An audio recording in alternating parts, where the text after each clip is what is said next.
Bonjour et bienvenue sur Culture Passion, l'émission du pôle culturel de la radio web de l'UTL 65. Culture Passion ou embarquement immédiat vers la galaxie Culture 65.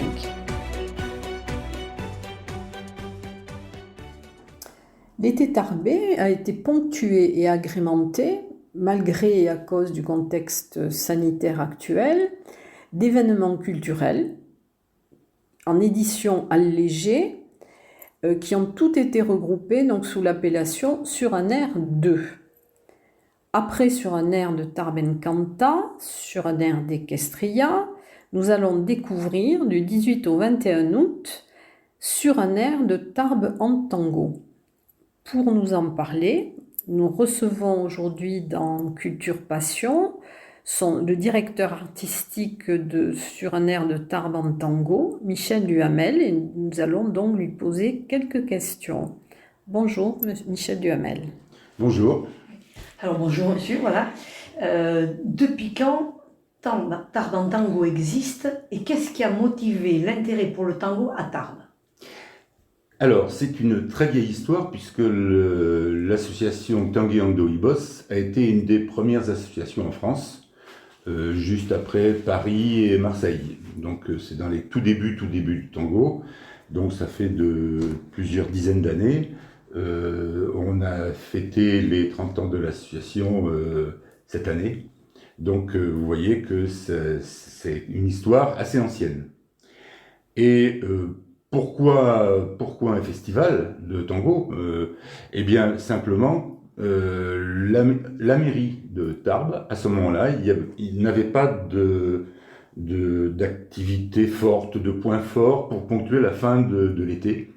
Et donc, ils étaient en recherche et on a été sollicité par le responsable de l'office de tourisme à ce moment-là, qui était M. Torres, parce qu'on se connaissait, il connaissait les gens du tango, on avait eu d'autres projets déjà ensemble, et donc il nous a demandé si on ne pouvait pas réfléchir à monter un festival de tango, ce qui n'existait pratiquement pas en France à ce moment-là.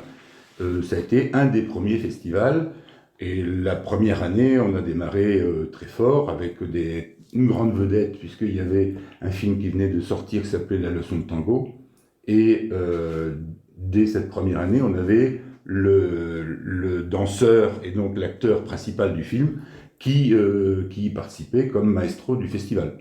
Donc on n'avait que 2 couples, ça durait que 3 jours, c'était quelque chose d'extrêmement réduit, mais c'était précurseur parce qu'en France, il y avait à ce moment-là pas de festival de tango. Voilà, et ça, dès le départ, ça a été une histoire, on va y revenir je pense sur l'organisation, mais c'était une histoire, la mairie, l'office de tourisme et l'association, dès le départ, pour construire ensemble un projet et qui a perduré jusqu'à maintenant. Et Tarbes Animation. À ce moment-là, il n'y avait pas de Tarbes Animation encore. C'est plus récent. Voilà. Et alors, comment Tarbes en tango est devenu un des premiers festivals mondiaux? Alors, on a eu la chance de démarrer très tôt, donc, et en démarrant très tôt, on a eu un mode de fonctionnement. Déjà, c'était le seul qui a eu dès le départ en mode collégial, avec comme ça 3 partenaires. Et dès le début, ça a fonctionné avec 3 partenaires, et encore maintenant, et ça continue toujours de la même façon, et avec une certaine exigence de qualité, et en même temps une prudence budgétaire, qui fait que pendant de très très nombreuses années, on a fonctionné sans aucune subvention, et simplement, on avait un budget qui dépendait du nombre de personnes qui étaient venues l'année N-1. Voilà. Donc c'est ça qui nous permettait, on a trouvé un système, on s'est mis d'accord ensemble, qui nous permet de baser le budget sur les entrées qu'on a fait l'année d'avant. Le résultat, c'est que une année où ça fonctionne mal, l'année d'après, forcément, mathématiquement, ça descend le budget et ça permet de rattraper les éventuels dysfonctionnements ou petites faiblesses qu'il y a eu à un moment donné. Donc ce qui a permis comme ça de se réguler et que ça soit un festival qui dure. Et il dure encore, et petit à petit, on a été approché par l'Argentine, et l'ambassade d'Argentine a été, et le ministère du Tourisme argentin a été un partenaire très fort, et il continue à être un partenaire maintenant, puisqu'il y a encore cette année participation du ministère du Tourisme et de l'ambassade d'Argentine en France, qui va diffuser des vidéos pendant le festival pour permettre de continuer cette relation qui existe. Et on le retrouve aussi avec le monument au tango, puisque c'était le 2e monument dans le monde, après celui de Buenos Aires et avant celui de New York. Donc c'est quand même, c'était une certaine consécration pour le festival. Et donc ça donnait une réputation, ça donnait une gage de sérieux, le fait de démarrer assez tôt et de continuer régulièrement à progresser, bon, ce qui fait qu'on est devenu un des, je pense, sans fausse modestie, même le premier festival au monde. C'est ce que nous assurent tous les Argentins quand ils viennent. Oui, sur votre site, d'ailleurs, on voit le 2e festival après l'Argentine. Oui, alors, eux, ils ont un mode de fonctionnement en Argentine pour les festivals qui est différent, puisque c'est éclaté en de nombreux lieux. Et si on parle alors, le festival avec unité de lieu, unité de temps, on est le plus grand. C'est le plus grand au monde. Mais après, eux, ils brassent beaucoup plus de monde. Et c'est les maestros qui font le festival dans différents lieux, avec différentes milongas dans toutes les salles de la ville, dispersées. On n'a pas du tout le même type de fonctionnement. Alors ces festivals, c'est une unité de temps, uniquement, dans ce cas-là. Donc vous êtes avant le tango postal de Toulouse. Il n'y a pas vraiment de classement, hein, mais la réputation et le nombre de personnes qui participent est plus important à Tarbes. D'accord. On vient d'ailleurs à ce sujet cette année, on a travaillé toute l'année, et le festival de Tarbes, parmi d'autres, est rentré sur une fiche à l'UNESCO, puisque vous savez que le tango est reconnu comme patrimoine mondial. Oui. Dans ce cadre-là, pour la France, il y a eu de classer les grands festivals de tango en France, et donc on apparaît de façon assez exhaustive dans cette fiche. Alors, comment, à titre personnel, êtes-vous arrivé, vous, au tango? C'est tout au début de l'association, puisque je suis participant et un de ceux qui ont initié l'association. J'ai été un des nombreux présidents par la suite. Et donc, c'était un moment où il y avait un peu une recherche de quelque chose qui permettait d'être en société.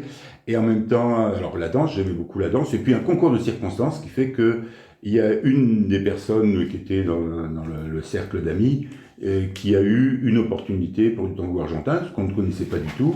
Et elle a organisé un stage, on y est venu. Pendant 1 an, on a travaillé entre amis pour continuer, ça nous a bien plu, on a continué à s'exercer. Puis après, on a monté l'association, on fait venir des maestros, et voilà, c'était parti. Mais au début, vous aviez un goût particulier pour le tango, peut-être, cette danse? Pour la danse en général. Pour la danse en général. Voilà, et le tango, je ne connaissais pas particulièrement, c'était plutôt rock, des choses comme ça à ce moment-là. Mais le fait, ce qui était très très attirant, et continue d'être attirant dans le tango, c'est l'aspect improvisation permanent, et donc dialogue avec la partenaire, ce qui est quelque chose d'assez extraordinaire dans les danses. Donc voilà, c'est pour ça que ça continue encore cette histoire. Alors moi j'aimerais bien aussi qu'on parle d'Alain Laborde de Laborde, donc qui a fait pratiquement toutes les affiches du festival de tango. D'ailleurs il y a une exposition en ce moment à l'Office du Tourisme qui dure jusqu'à fin août. Et j'ai vu que la dernière affiche donc a été inspirée de son œuvre et qu'il y a aussi l'œuvre qui se trouve sur la petite rue Saint-Pierre, donc qui est le Caminito, et donc il a fait les dessins, et cette peinture, après cette fresque, a été réalisée par les membres des associations Tangueado. C'est ça? Alors, d'abord, cette année, l'affiche, on l'a faite en hommage à Alain Laborde, puisqu'il est décédé cette année, et on pensait lui rendre hommage dans un festival digne de ce nom. On n'a pas le festival qu'on pensait avoir cette année, ou plutôt tel qu'on l'avait programmé, puisqu'on avait programmé un festival normal de 10 jours. Et là, on a un air de Tarbes en tango sur 4 jours, donc une version réduite, une version édulcorée. On en reparlera tout à l'heure. Et donc, on voulait quand même avoir un hommage appuyé pour Alain, qui était membre de l'association depuis très tôt et qui a, pendant de très nombreuses années, fait réaliser les tableaux qui étaient supports des affiches du festival. Et donc, la famille a été d'accord pour qu'on prenne un des anciens tableaux que l'on avait, à partir de ce tableau, les services de communication de la mairie de Tarbes ont réalisé le tableau de l'affiche du festival. Donc, c'était pour nous fondamental pour cette version du festival. Et alors Alain, il a beaucoup œuvré avec avec le festival, mais aussi surtout avec l'association. Et donc le Caminito, Fresque, ouais. cette fresque c'est lui qui a dessiné les choses. Et la mairie avait préparé, c'est un accord, il avait négocié avec la mairie comme ça. Tout le support avait été mis en place.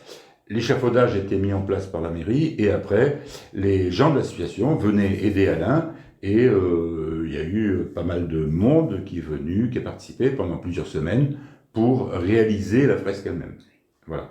Donc ça, c'était quelque chose un moment fort aussi pour l'association et puis pour la ville, ça donnait une marque importante.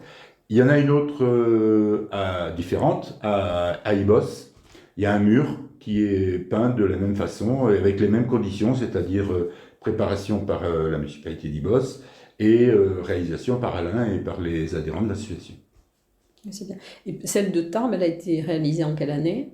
Je ne me rappelle pas, je vous dirais une bêtise. 2011 ou 2012 peut-être? Oui, ça date, oui. Ouais, c'est ça. Et elle a été rénovée très récemment par Alain il y a 2 ans. D'accord. Parce Et que il est les murs... décédé il n'y a pas longtemps. En il est novembre décédé 2020. Cette année, d'accord. En novembre 2020. Alors donc nous allons peut-être parler de la programmation, parce qu'il y a quand même beaucoup de lieux qui sont investis. Il y a aussi beaucoup de choses au programme. Alors comment la convivialité, qui est un des symboles du tango argentin, peut-elle demeurer en période de contexte sanitaire? Ah, c'est tout le problème. C'est vraiment tout le problème, le cœur du problème. Donc, c'est un festival, donc dans ce cadre, on est obligé de respecter les règles qui sont fixées au niveau national et au niveau de la préfecture des Hautes-Pyrénées. C'est-à-dire, sur tous les lieux du festival, le pass sanitaire sera obligatoire. Donc ça, ça sera comme ça pendant tout le festival. Et aux différents lieux, le masque sera recommandé. Même à l'extérieur? Recommandé. Les gens choisissent. Donc on essaye qu'il y ait distanciation, que les chaises soient pas trop proches, ainsi de suite. Donc les lieux du festival, les différents lieux, on va d'abord avoir pour tous les après-midi le Jardin Massé, donc un lieu en extérieur. Alors vous savez que le festival, de façon très traditionnelle, on essaye en permanence d'allier le public tarbais ou régional, ce qu'on appelle le grand public, les gens qui ne sont pas danseurs de tango proprement dit, avec les tangueros, ceux qui viennent de très loin, de proches ou de parfois très loin, pour venir participer au festival. Et donc on essaye de maintenir ça, et même sur un air de tango, on essaye de maintenir ça. Cette idée d'avoir des choses qui soient à la fois adaptées au public, au grand public, et aux danseurs de tango. Donc, au Jardin Massé, ce sera ouvert évidemment à tout le monde, il y a des concerts, des conférences, des petits spectacles qui vont se dérouler donc à l'extérieur, à peu près au centre du jardin, pas loin de la buvette du Jardin Massé. Donc là, on va pouvoir avoir des concerts avec des orchestres que l'on connaît déjà sur le festival et qui viennent, Los Milonguitas, un trio d'Argentins qui vont se produire pour la première fois ensemble, et Quarteto Cuchicheo, qui sont un orchestre que l'on prend très souvent au festival. Enfin, on va avoir des conférences sur le même endroit, sur le même site. Le tango en mode dénigrant. Alors, ça, c'est une conférence chantée avec des chanteurs et un lecteur qui va expliquer les paroles de tango, qui sont souvent des paroles liées à la fête, à ce que l'on boit pendant la fête, aux exagérations de la boisson, enfin ainsi de suite. Donc toutes ces paroles très connues dans les tangos vont faire l'objet de chants pour montrer un peu comment le tango peut s'inspirer de ce genre de choses. Piazzolla, il va y avoir une conférence musicalisée avec un musicien et une lectrice pour expliquer ce que représente Piazzolla dans le tango. Et enfin, on aura un petit spectacle de marionnettes et ventriloquie. Et là aussi, avec chant et musique, toujours au Jardin Massé. Alors, toutes ces activités au Jardin Massé sont gratuites et elles seront toutes avec le pass sanitaire obligatoire et le masque recommandé. Voilà. Ça, Et alors, est-ce que c'est sur réservation? J'ai vu que c'était sur réservation. C'est sur réservation, mais il y a possibilité de venir et s'il y a de la place, il y aura des billets qui sont distribués à ce moment-là. Mais on peut prendre le billet à l'avance au Jardin Massé, à l'Office de tourisme, si on veut être sûr d'avoir une place, il n'y a pas de problème. Donc ça, c'est pour l'après-midi. L'après-midi et le soir, il y a des milongas qui sont là plutôt pour les danseurs, bien sûr pour les danseurs de tango. Donc ces milongas se font aussi en extérieur, au Hara, alors dans un lieu qui est magnifique, totalement arboré. Alors comme je crois qu'il va faire beau ces jours-ci, ça sera très adapté, avec un plancher de 800 mètres carrés, c'est-à-dire 2 fois plus grand que celui qu'on a sur la d'habitude. Donc on a vraiment des moyens importants qui sont mis pour que les gens puissent danser en sécurité et en même temps avec beaucoup de plaisir. Donc on essaie de trouver là aussi la convivialité habituelle. Là aussi, il faudra bien sûr le pass sanitaire et le masque sera aussi recommandé. En soirée. Pour les danseurs. Pour les danseurs. En soirée, on a aux nouveautés des concerts et spectacles de prestige, des choses de très bonne qualité. Donc on a le trio de Reres Le Cam qui se produit le mercredi 18. Reres Le Cam est quelqu'un de très connu dans le monde du tango. Reres Le Cam, c'est un pianiste argentin et il joue avec Manu Kanté, qui est dans le trio, qui est plus connu en France, Reres Le Cam. Et en fait, ce sont des artistes, certains viennent du monde de la musique tzigane. Donc le résultat entre le tango et la musique tzigane, ça va nous donner quelque chose assez décoiffant. Voilà, c'est ce qu'on attend pour ce trio. On aura ensuite le Quinteto Respiro. Alors là aussi, on a une figure connue. On a des gens qui sont très virtuoses et ils ont un panel de standards et de compositions qu'ils vont nous jouer qui est très étendu. Puisqu'on va retrouver aussi tous les classiques, mais aussi la musique de Bettelmann, qu'on peut connaître un peu plus.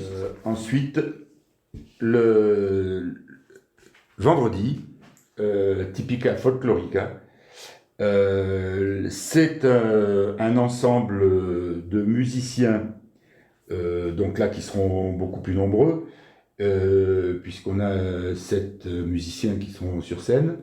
Et alors, qui joue de la musique de tango, mais aussi de la musique folklorique argentine, et issus, pour certains d'entre eux, du jazz. C'est-à-dire que là, on va avoir des interprétations très variées de la musique, et on peut s'attendre aussi à de très belles surprises ce soir-là.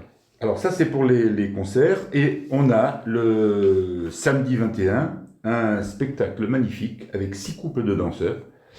Et là aussi, au niveau de la musique, quelque chose de très original, puisque le thème principal, c'est les 4 saisons. Donc on imagine bien qu'on va retrouver un peu de Vivaldi là-dedans, et ils vont effectivement oser danser un peu sur Vivaldi.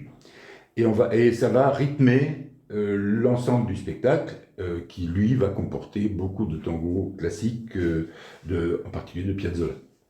Donc un spectacle très brillant, aux nouveautés. Hein, donc c'est tout ce que je viens d'expliquer là avec les concerts et ce spectacle qui sont des soirées payantes aux nouveautés, avec des tarifs très raisonnables, puisque on est pour le spectacle Season le samedi à 18 € et les concerts sont à 13 €, les 3 concerts. Mais là aussi, évidemment, pas sanitaire, le masque recommandé dans le théâtre des nouveautés. Voilà, ça c'est les soirées. Et entre deux, ce que j'ai passé sous silence, parce que là c'est organisé conjointement, et on essaye de vous parler tout à l'heure de convivialité. Donc la convivialité, on va essayer de la retrouver dans les apéros tango qui se sont convertis en apéros concerts cette année. Pour des raisons sanitaires encore une fois, mais dans les bars qui sont partenaires, on pourra avoir des concerts à l'heure de l'apéro et prendre l'apéro comme d'habitude, mais ce qui va manquer cette fois, ça sera la danse, puisque même si on barre les routes et tout ça, c'est pour mettre les tables et les chaises, et ce que l'on organise, ce que le festival organise, ce sont des apéros concerts. Il y aura donc aussi des projections au Parvis, j'ai vu. Alors, il y a du cinéma, il y a 3 films qui sont dans le cadre de Sur un air de Tarmantango. Donc, les 3 films, on a le mercredi Maternal, le jeudi c'est La Cordillère des Songes, et vendredi Jojo. Ah, d'accord. Voilà, donc il y a 3 films qui sont dans le cadre du festival qui se déroulent au Parvis. Et alors donc en même temps, il y a aussi des stages de musique au conservatoire. Hein. Alors, les cours. Il y a des cours de musique et des cours ateliers corporels Qigong. Donc, les cours d'atelier de musique, qui sont des cours de travail d'orchestre ou de travail d'improvisation, il y a les deux, se déroulent du mardi au samedi au conservatoire, Henri Duparc. Et alors, qui peut participer à ces stages Tous ceux qui sont inscrits, qui veulent s'inscrire. Alors, en général, les gens s'inscrivent à l'avance parce qu'ils reçoivent les partitions, ils peuvent préparer. C'est ouvert très largement. Donc, chaque année, le festival propose ce type de travail à tous ceux qui sont déjà musiciens. C'est pas pour ceux qui démarrent, hein, ceux qui sont déjà musiciens, qui leur permettent de travailler le travail d'orchestre pour le tango. Donc, par exemple, j'ai été contacté par quelqu'un qui vient d'Allemagne. Alors, il pensait même venir avec sa contrebasse, donc on lui a trouvé une contrebasse sur place qui lui évitera de transporter la contrebasse depuis l'Allemagne, mais qui vient pour participer au stage de musique. Et alors justement, avec le contexte sanitaire, est-ce que par exemple, vous avez dans les maestros des gens qui viennent de loin, enfin qui viennent d'Argentine, ils ont pu venir? Alors, cette année, on a choisi les personnes qui étaient en général en Europe. Parce qu'on savait très bien qu'il y aurait des difficultés sanitaires autrement. Donc on a été... on n'a pas le panel, on a beaucoup de gens qui viennent d'Argentine habituellement, ce qui est plus difficile là, sauf ceux qui font des tournées longues en Europe et qui restent en Europe pendant tout l'été, par exemple, et dans ce cas-là, ils sont déjà... Ils sont déjà ici. Ils sont dans le bain européen. Ouais. Et donc là, vous tablez sur combien de participants à peu près pour cette édition qui est particulière? Eh bien, on a forcément des capacités beaucoup plus limitées. Hein. On était sous la halle avec plus de 1000 personnes, puisqu'on a été plus de 2000 personnes même, sous la halle régulièrement, très régulièrement. Et là, on est au Théâtre de Nouveautés pour les soirées, on est Milanga en plein air pour le Hara. on va forcément avoir un nombre de personnes beaucoup plus réduit que d'habitude. Combien on n'est pas, j'ai pas les derniers chiffres pour savoir où on en est au niveau des inscriptions. Je crois que ça fonctionne malgré tout à peu près bien, assez bien. Mais on n'a pas, de toute façon, il n'y a aucune idée de comparer avec une année normale, Oui, bien sûr. puisque on n'est plus du tout sur le festival habituel. Oui. Alors, est-ce que vous préparez 2022 ? On n'a pas commencé à préparer 2020. De toute façon, on a le programme de 2020 qui était prévu et on a tous les artistes qui sont prêts et qui, pour l'instant, ne sont pas. Ils n'ont plus de travail pour la plupart. Hein. Ils sont tous très en attente. Donc, nous, ce qu'on espère, c'est pouvoir reprendre le programme qu'on avait élaboré pour 2020 et faire quelque chose de proche en 2022. Ça dépendra de ce que l'on va avoir au niveau de la situation. On va éviter de faire comme cette année où on a fait 5 programmes différents du festival. On a démarré avec le programme de 2020, puis après on a changé, pour finir avec un programme qu'on était sûr de pouvoir tenir dans des conditions sanitaires quelconques, parce qu'il était particulièrement, c'est celui qu'on propose là, qu'on a complété quand même, puisque au fur et à mesure que le pass sanitaire est apparu et tout ça, ça nous a permis d'ouvrir un peu des brèches, par exemple les milongas qui se sont ajoutés ensuite. Voilà. En tout cas, c'est très gentil d'avoir répondu à nos questions et je crois que nous allons voir et aller sur un air de Tarbantango dans les jours qui viennent, puisque ça commence dans 2 jours. En tout cas, merci de nous avoir consacré cette interview. À bientôt. Bonne journée. Merci. Et j'espère vous voir au festival. Oui. Au revoir. Bien sûr.